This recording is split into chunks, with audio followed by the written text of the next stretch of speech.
بسم الله الرحمن الرحيم السلام عليكم ورحمة الله تعالى وبركاته داوديال مeel kastoo adduunida aad nagala socotaan kuna soo dhawaada barnaamijkan haweenka waa barnaamij toddobaadle oo toddobaadkiiba mar aad la socotaan xiliyadan oo kale waxaynu ku soo qaadanaa alaaba dhibaatooyinka ku dhaca haweenka horumarka ay gaaraan iyo mustaqbalka waxyaabaha ay rajaynayaan toddobaadkan barnaamijkan waxaynu uga hadlaynaa saameynta muuqda ee haweenka qurbo joogta ay ku yeesheen adeegyada bulshada qaybahooda kala duwan ee magaalada Muqdisho daawadayaal sida aad u jeedaan barnaamijka waxa marti ku ah Suuban Mahad Dirir waxaana jeclahay su'aasha ugu horeysa ee aan jeclahay Suuban inaan weydiiyo ayaa ah dumar ahaan sidee ayaad u aragtaa dhaqdhaqaaqyada ay wadaan haweenka Soomaaliyeed waa mahadsantahay ayaan marka ugu horeysa horta assalaamu calaykum waraxmatullaahi wabarakaatuh waa idin mahadcelinayaa home cable run ahaantii waxaan aniga aaminsanahay dumarka Soomaaliyeed meel kastoo ay joogaan ama dalka joogaan ama dibadda ka imaadaan qurbo joogta ahaadaan waxaan aaminsanahay inay yihiin laf dhabarka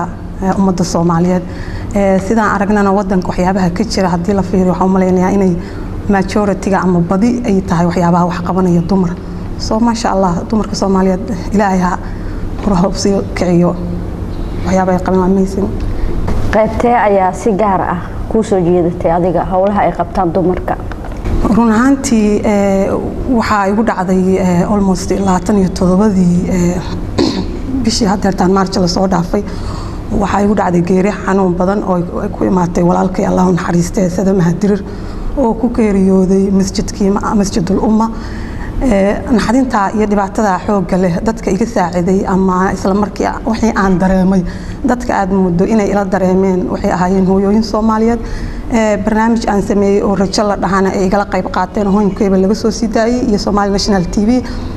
halshan waxay i tuseen magaca rajo barnaamij rajo la dhahan sameeyay magaca rajo waxaan ku alifay because dumarka markaan arkay iyo sida naxariista leh oo wali ay ugu dambayso hooyooyin aan magacyadooda inta ku soo koobi karin isla waxayna ay tuseen inay calaashaan wali leeyihiin maxaa la dhahaa danqashadii bini'aadamada ay ku dambayso wax yar oo qiso aan rabaa inaan ka dhacgeliyo arinta waxa dhacday waata inta qisadan u gudagalin Suuban dalkii ayaa dib ugu soo laabatay in muddo ayaad ka maqneed waxyaabaha haatan ka guuxaya iyo qorshayaasha aad isleedahay waad qaban kartaa maxaa kamid ah horta waxaan kugu celinayaa arintii hore taada wax yar ah waxa jirtay markii arinta ay ugu dhacday qof la dhaho asli oo alashan civil society-ga ay shaqaysaa waa qof aad u wanaagsan waan la kulmay markaan la kulmay alashan waxay iigu imaatay inay ii tacsiyeyso markay ii tacsiyeynaysay waxay ka hadashay ii weydiisay inay wax qabad u qabato ummadda Soomaaliyeed barnaamij ku saabsan oo beeraha iyo waxa ku saabsan isla markiiba waxaan dareemay in alashan wali ay dad nool yihiin wax afkay ka soo baxay waxay si daacad ayaan waxaan u iraaday walaalay adoo kale ma noolay isla adoo kale ma hartay ummadda Soomaaliyeed dumar noocaan oo kale iyo dad noocaan oo kale ma ku jiraan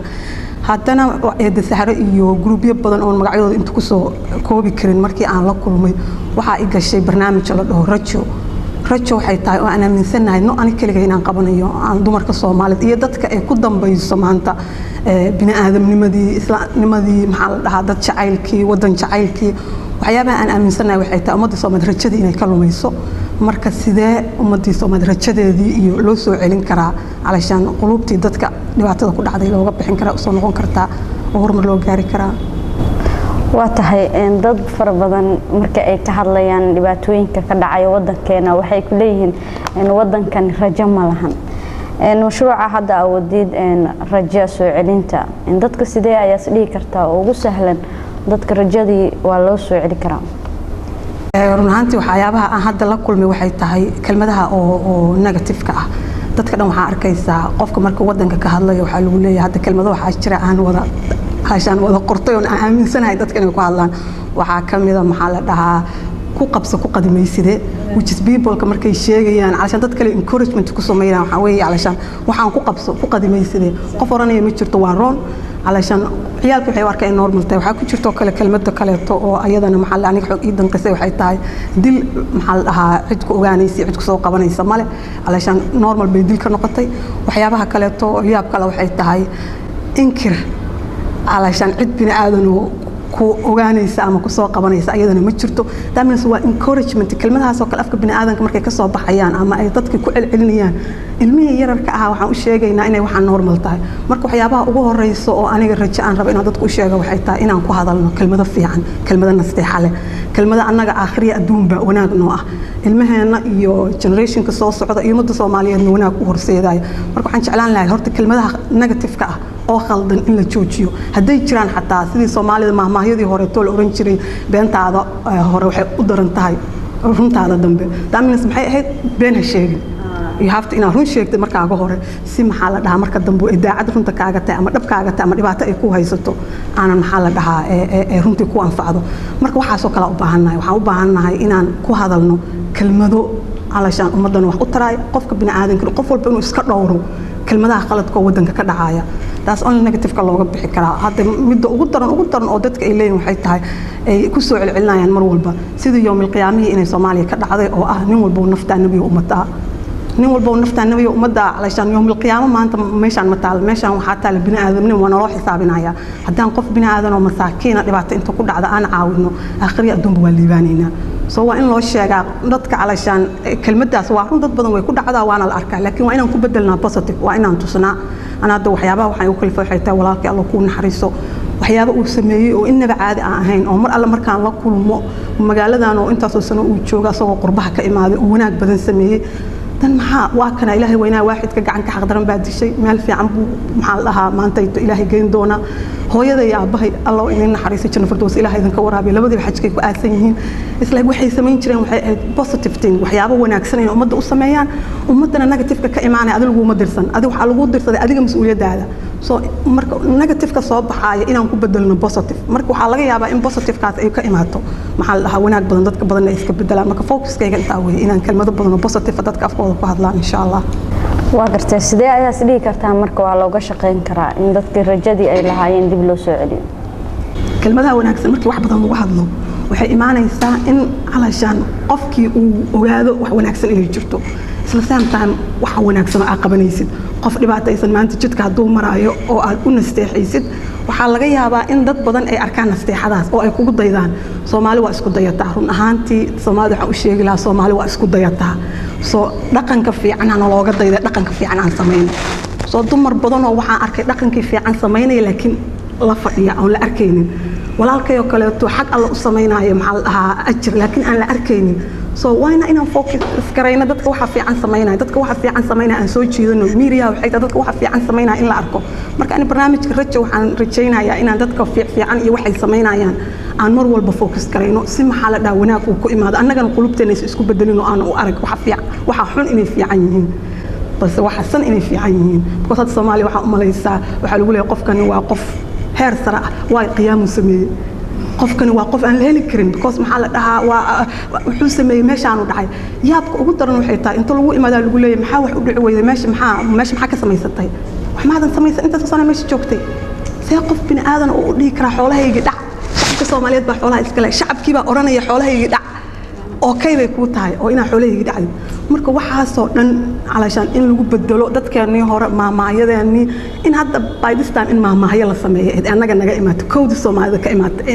marka waa inaan u noqonaa inaan dadkii hore ku dayanaa oo maamaayo cusub oo waxaan ku saabsan aan sameeynaa no negative ka dhankeeda positive ka dhankeeda marka insha Allah khayr dumar badan oo qurbaha ka soo laabtay sida adiga oo kaleeta ah maxaa ku soo kordhiseen haweenka Soomaaliyeed oo ku sugan magaalada Muqdisho wallahi dumarka Soomaaliyeed mar walba meel kasta joogan waa admire gareynaya waana amaanaya waana u mahad celinaya waxyaabaha ay xamar ku soo kordhiyeen waxaad ka aragtaa businesska waxaad ka aragtaa bilicda magaalada ka muuqata waxa soo dhan aroontinka inay rakaliya qabteen oo run ahaantii waxa qabtay dumar quruxda ayaga aaminsan nabadda ayaga aaminsan sida hore u sheegayno dumarka Soomaaliyeed waxay ahaayeen laf dhabarka maxalla ummadda Soomaaliyeed haddana run ahaan horta waxaan ku faraxsanahay waayo badan aan arki jirin oo aan dhex galay dumar badan oo midba kale ka fiican aan inta lagu soo koobi karin magacyadooda iyo waxa ay yihiin inta lagu soo koobi karin batuulo maxaa la dhahaa ururka haweenka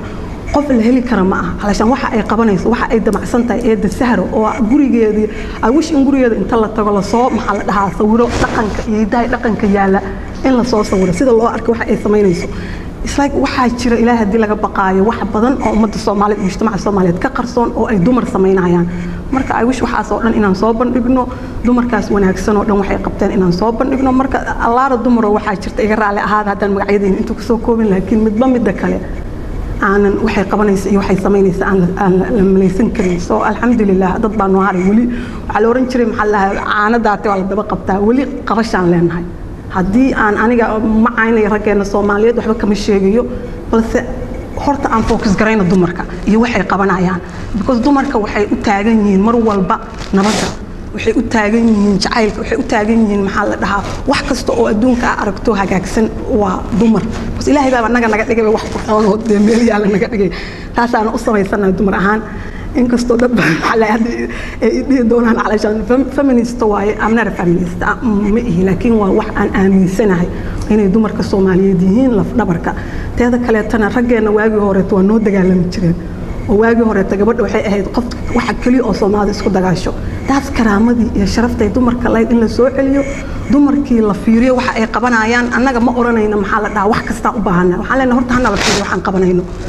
marka ma sha Allah waxyaabo badan dumarka dibadaha ka imaaday dal iyo dibadba dumarka jooga waxay qabteen waxaan la soo koobi karin hadda adoo kale ma sha Allah soo وإذن ما تعلنين الحمد لله هذا ما سنتعي وحيابها عاد قربها عاد كسو دحشين وناكسن لوغنا فائدين كرو إن هوين كصوماليات محاكمة والله وذا نولان شها إن علشان أمضي الصوماليات ما أنتو حمودا إن ليراهدي حتى مرة بين سياسة كلو لكن حمودا إن وحول بلا سياسة دي دجاندي على سياسة دينا يا وحال سياسة دينا يا وحول با haddana markii aad dibadii inta tagta sida loo wada nool yahay aragto waxaad aaminaysaa dalkaaga muxuu ahaan jiray ma sha Allah ana aqli baan ku yeeshay wadanka dawladii maxaa la jirto kacaanka waxbaan ku soo bartay ilaahay iskuul baan ku soo gaaray waxyaabo maalin la wada aan dad u sheegay oo dadkii ay filan waayeen waxay tahay calaashan iskoolka wixii loogu dhigi jiray waxa ka mid ah oodi ab ka dhow hadda aroontin qof Soomaaliyeed oo dhalinyaro inuu ka qaranayo kelmadda oodi ab ka dhow waxay dadka dariskaaga ah dadku kula dhasho ehelkaaga waa kaaga sokeeyaan because ayaga isku dantiin marka oodi ab ka dhow hooyada markay guursato maxaa la dhahaa reer aan reerkeedii ahayn ama intay guursato maxaa la dhahaa hadana nin kale guursato oo ay ilmihii kala qolo yihiin oo hadana qabiilo la isku soo dagaalay wadankii og tahay maanta hadana diin ay noqoto in ummadii lagu hayo diintiina ay ilmihii kala aadeen maxaa la dhahaa intaas oo farqa inta loo kala baxay qaarna uu dhankaan aada hal hooyo cunugeed waxa garanaysa ummadda Soomaaliyeed mar walba inay tahay waxa kaliya isku keeni kara hooyada dumarka inay tahay wax isku keeni kara waxaan dibadda ka soo aragnay waxay tahay wada noolaanshaha waxaan aaminsanahay ummadda Soomaaliyeed inay dhaqan u lahayd wada noolaanshaha marka dhaqankeena aan fiirino wadamada westernka iyo wadamada aan ka imaanay ama wadamada aan ognahay dhaqankooda sidoo yahay wixii fiican aan ka qaadan karno aan ka qaadan annagana keenay fiicnaa waxaan aaminsanahay dhaqan aad iyo aad beautiful ah oo aad u qurux badan ummadda Soomaaliyeed inay leedahay marka dhaqankeena aan focus gareyn especially dumarka aan maxaa la dhahaa dhaqankeena alaashana noo wadaan hana banaanka soo dhigaan ma samayn kartaa si iskiina ah inaad uga faa'iideysataan waxyaabaha aad qurbaha aad ka soo faa'iideen runtii hadda dumar badan way sameeyaan oo hadda waxyaabaha aniga aan rabo inaan xoog u focus gareeyo oo hadda barnaamijkan rajo aan rabo inaan ku sameeyo waxay tahay in qofka xataa markay dhaawac gaaro qofkii alashan psychology wuxuu aan psychologist mihi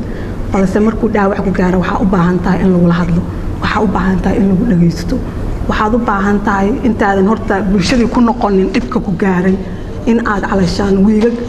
dadku kula hadlaan wad haday bil qaadanayso bilo hadda anigoo kale waxaan aan kula sameeyay isku daaweynaya because waxaan isku arkaa hadaan fadhiisan lahaa inaanan daaweysmi lahayn en mar walbana waa sheegaya hooyooyinka maxaa la dhahaa garab istaagay oo itusay jacaylka oo itusay wanaaga lama soo koobi karo waa mahadsan yihiin wayna ku mahadsan yihiin waxaas oo kale marka inaan dadka aan haysanin aan u furno meelo maxaa la dhahaa calashaan ay imaan karaan oo ay calashaan waxa calooshooda ku jira ama ciilku ku jira farxad isugu bedelaan ilaahayna ay u dayn lahaayeen adduunka kus ilaaha imtixaankan noo keenay ilaahay weynaay waaxidka inaan u noqono ilaahay waaxidka aan barino si maxaa la dhahaa aan horumar ku gaarno marka qofkaasi sidii iimaankiisa iyo loo ilaalin lahaa ama qofkaasi uusan caradiisa aysan wax kale isku bedelin waa in wadanka laga sameeyaa oo maxaa la dhaqaatiir samaysa la keenaa marka center inaan helno arrimahaas samayno insha Allah dumarkana aan la kaashto laakiin dad badan oo dumar ah bay arrimahaas ku jirtaa insha Allah khayr waxaan rajayn doonaa inaan horumarka gaari doono ma wada dhaqdhaqaaqyo aad haweenka aad ku kulminaysaan si aad wax uga faa'iideysataan dumarka maadaama 20 sano ee la soo dhaafay wadanka dhibaatooyin kala duwan uu ka jiray maadaama adikana aad kamid tihiin gabdhihii ka soo laabtay qurbaha ka waran arintaas anti creditkaas ma qaadan karo oo hadda ayaan dumarka arkay hawsha ay wadaan way wadeen horeyna waa u wadeen haddana waxyaabaha aniga aan ku farxay oo farxadda i gelisay waa arintaas maxaa la maal way tacsi ay tagayeen still ayagoo dadkii u tagaya oo u tacsiyeynaya oo helnimadii iyo jacaylkii iyo wanaagii sameynaya but at the same time waxa ku jira qushuucii dhibaatada wadanka iyo sidii wax uga qaban lahaayeen run ahaantiina ma harsadaan afraad ka saacay sameeyaan aniga haddeertaana waxaan ahay qof xalayshan soo dhex gashay oo rabta sidii ayadan ay wax u qaban lahayd wayna ku mahadsan yihiin khayr Allah siiyo intay ummadda wanaagga ummaddu hayaan waa tahay meeqa sana ayaad ku nooleed qurbaha horta run ahaantii 25 sano dagaalka jiray waxaan u maleynayaa 9 bilood baa xamar ka joognay intii kale waxaan joognay qurbahan joognay laakiin waa soo noqonay aniga ilaa 2000 ilaa hadda Soomaaliya ku soo laabtaa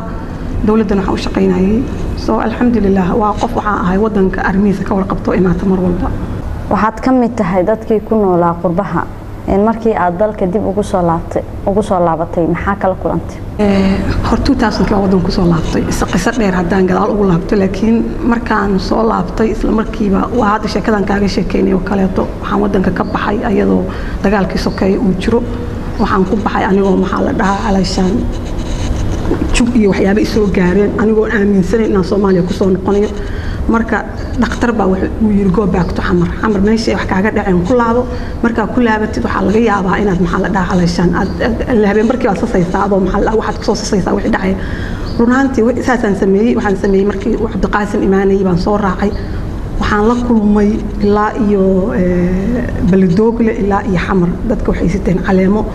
maxaa la dhahaa inaba caadi ahayn isbartiibadii waxa isugu timid dad aan inaba caadi ahayn marka taas waxay igelisay aniga cafis ummadda maxaa la dhahaa intaas oo 10 sano markaa ahayd 10 sano dadka dhibkan ku jiray oo rafaadkan ku jiray adigina ilaahay inta ka badbaadiyay habeenku waxa la soo sasaysaa inaad soo xasuusatid kaliya maxaa la dhahaa wixii ku gaaray waqti yar ka ah imagine dadkan ilaahay wuxuu ka badbaadiyay imagine dadku ku dhex jiray iyo dhibaatada haysata marka isla markiiba waxa ay gashay raxmad عشان وحاسستان إن لسه وير هذا المشوف بقى كجارتي محل إيمانيسا وحرمي هذا الإيمان كنت كان على إيمانية علشان دتك طبعا سنة أنا جن وحن قادم واي وقت ير دتك قاعدتي محل لها طبعا سنة قاعدتي أو رفعت سنة ولي محل لها أمود رجدون كي دتك مالك أس هايين مثلا صح حسست وك الرحمة عشان دتك مالك أس قف أركع حسستين إلهي هذي لقى بقى رجدة ديار وهايين وحيد وحنا اللي سوكو بكرة marka taasa ay ugu horeysay in farxad gelisay alxamdulillah waa tahay in haweenka ku nool qurbaha ka war rajadooda waa sidee wallahi haweenka mar walba ummadda Soomaaliyeed waxa kaliya horta dad badan waxay aaminsan yihiin ummadda Soomaaliyeed inaysan dalka jeclayn laakiin ummadda Soomaaliyeed dalka way jeceshahay maxaa yeelay dadka dibadaha jooga ma moodid meelaha ay joogaan dad yar baa la qabsaday oo raba inay ayagoo la qabsaday oo horumarka gaaray oo wax la qabsaday haddana mar walba waxay moodaa dadkii inay u soo hanqaltaagayaan dalkii marka taasa waxay ku tusaysaa dal jacaylka dumarka Soomaaliyeed iyo ragga Soomaaliyeed dhammaan ku wada jira dumarkana de calaashaan waxa la yiri qaxiba waxa lagu ogaaday dumarka waxay yihiin arwana maanta inay dad badan iga qaataan dumarka inaan faanayo laakiin dumarka waxtarka ay gaareen ama waxay sameeyeen markii maxaa la dhahaa qaxa dhacay waaridkood ayaa gacan qabtay walaalahood ayaa gacan qabtay ayaga ilmahoodii ka haystay oo ilmahoodii korsaday ilmihii ay dhaleen ayaga korinaya maxaa la dhahaa meel alla meesha degtid qof walba oo maanta ajaanib hadaa wajso ku sheegaya ummadda Soomaaliyeed oo la arko yaa wax qabanaya dumar baa qabanaya majority hadii la fiiriyo dumar baa wax qabanaya marka wax la qarin karo ama wax qarsoomi kara ma aha dumarka Soomaaliyeed meelaha ay gaareen iyo waxa ay qabteen isla same time na business ay leeyihiin ku leeyihiin dibadaha dhaqaatiir weeye maxaa la dhahaa engineer weeye lawyerin weeye amazing meelaha ay gaareen iyo waxa ay qabtaan saasay tahay waxa laga yaabaa in ilmaheedii iyo familkii dhalay iyo reerkii wax walba ay la maxaa la isku wado waana waxaanan horta in ragga Soomaaliyeed nagu faanaanay waxay ahayd inayna dhahaan dumarka Soomaaliyeed lama heli karo adduunka kale nala yaaban waxa aan qabanayna iyo waxaan sameynayna marka ay wish raggeena inay nagu faani lahaayeen ana wish inay soo noqon lahayd siday waa ahaan jirtay waa tahay in haweenka ku nool dalka waxay ahaayeen kuwo inta badan ku dhacay dhibaatooyin kala duwan aragti ahaan maxay kula tahay sidee haweenku ay ula jaan qaadi karaan haweenka ku nool wadamada adduunka taa ilaahay hadii laga baqayo haweenka Soomaaliyeed dalka jooga run ahaan ani kama aaminsani dadaan dadka la jaan qaadi kara inay yihiin waxaan aaminsanahay dadka waddankan wax ka qabanaya weli islaanta yaanyada gadaysa ilaa iyo businessyada ugu waaweyn bay wax ka leeyihiin marka maxaa la dhahaa dhalinyaradii waxbay barteen oo meel alle meesha aragtid maxaa la dhahaa hadda tusaalayaal boqol qof waxaan ku soo saari karaa gabdhahoo dalka looga tagay annaga naga fiican bas annaga waxaaba laga yaabaaba inaan ku jirnay alashaan wixii maxay ahaayeen iyo laakiin markaan soo laabanay weli aan la qabsan la'nahay laakiin balse ayaga wacyiga jiray arkeen waxay horumarkay gaari karaan fiiriyaan meel fiican inay ka gaareen marka waxaan aaminsanahay in ahaan inay dumarka Soomaaliyeed ma sha Allah oo dalka jooga ay kuwa aan la qabsan karin waxaan rajaynaynaa inaan la caawin doono oo la soo gaarsiin doono balse badi inay la qabsadeen alxamdulillah suuban waxa tahay qof dumar ah qurbahana ka timaaday marka aan ka hadlayno dalkeena inta badan xafiisyada waxa u badan ragga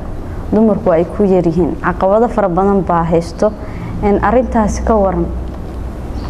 run ahaantii saacada ku sheegay way raggeena inay noo arkaan waxaan nahay waxaan qaban karno iyo waxaan samayn karno علشان waxyaabaha ay dumarka ka badbaadi karaan ama waxyaabaha ay qaban karaan ragga Soomaaliyeed علشان ragga adduunka dhan rag Soomaaliyeed anima oranay Ilaahay baa noo kala sameeyay inaan different kala nahay Ilaahay baa raxmad badan nagu abuuray Ilaahay baa awlaadeena marka anaga wax sameeynayna because waxaan u naxnaa awlaadeena waxaan ka naxnaa mar walba waxa laga yaabaa inaan waxyaabo badan ka feejiganahay arrin qosol laha waa waxa ii sheegay maxaa la dhahaa nin wuxuu igu yiri waagi dawladda Maxamed Siyaad Barre dumarka waxa loo dhiibi jiray meelaha lacagta maaliyadda agaasimayaasha maxaa la dhahaa ii sheeg bangiyada everything waxa loo dhiibi jiray dumar maxaa sababay markaan ku wuxuu yiri haday wax dhacaan xataa wax badan ma dhacayaan علشان دي حدان حتى wax badan ma hadayaan marka waa علشان I wish inuu dad badan u sheegi lahaa intuu kaliya ii sheegi lahaa marka waxaan aaminsanahay hadii meelo badan gabdhaha dumarka Soomaaliyeed loo dhiibi lahaa inay wax qabad muuqda muujin lahaayeen mana eedeynay ragga Soomaaliyeed mar walba waa sheegaya laakiin wada jir bay gacmo wax ku wada gooyaan haddaad naga tagtaan علشان horumar lama gaarayo waa inaan wada soconaa oo wax wada qabsanaa insha Allah saasaan rajayn doonaa future-ka haweenku waxay wadaan dadaalo fara badan oo dhanka siyaasadda ah ka waran adiga aragti ahaan run ahaantii aragti ahaan waa sida hadda ku sheegay dumarka inay meel walba noo galaan way fiican tahay not inay dumarka u fiican tahay ragga Soomaaliyeed iyo ummadda Soomaaliyeed bay u fiican tahay markii horena waa sheegay dumarku waa laf dhabarka ummadda Soomaaliyeed sidaan sheegay waan ku celcelinayaa awish ragga Soomaaliyeed inay arki lahaayeen ayna maxaa la dhahaa qabadka ay samayn karaan iyo waxa ay qaban karaan ay karan karaan marka ay wish inay meel walba waxaan rajaynayaa rajaan sameey rajo soo rajo waxaan rajaynayaa inay la gali doono meel walba oo wax laga qaban doono ay sidaan sida dhaami doonto anigana run ahaan waan ku sheegay haddaanan aysan ahaan lahayn dumar Soomaaliyeed maanta halkaan fadhiyaan oo علشان soo alxamdulillah waa garteen ugu dambeyn rajadaadu maxay tahay adiga aniga rajadaydu waa ku sheegay already maxaa la rajo barnaamij la han sameeyay oo aad homkay aad ka qaadeen run ahaantii waxaan gaaray haddaan ba Ilaahay ku soo dhawaaday oo aan aaminsanahay Ilaahay qadarkiisa inuu dhacayo waxaan Ilaahay weynaa waahidka wax ka soo dhuntay aysan umada ku dhacaynin oo Ilaahay waxyaabaha uu wax noogu suubinay ay tahay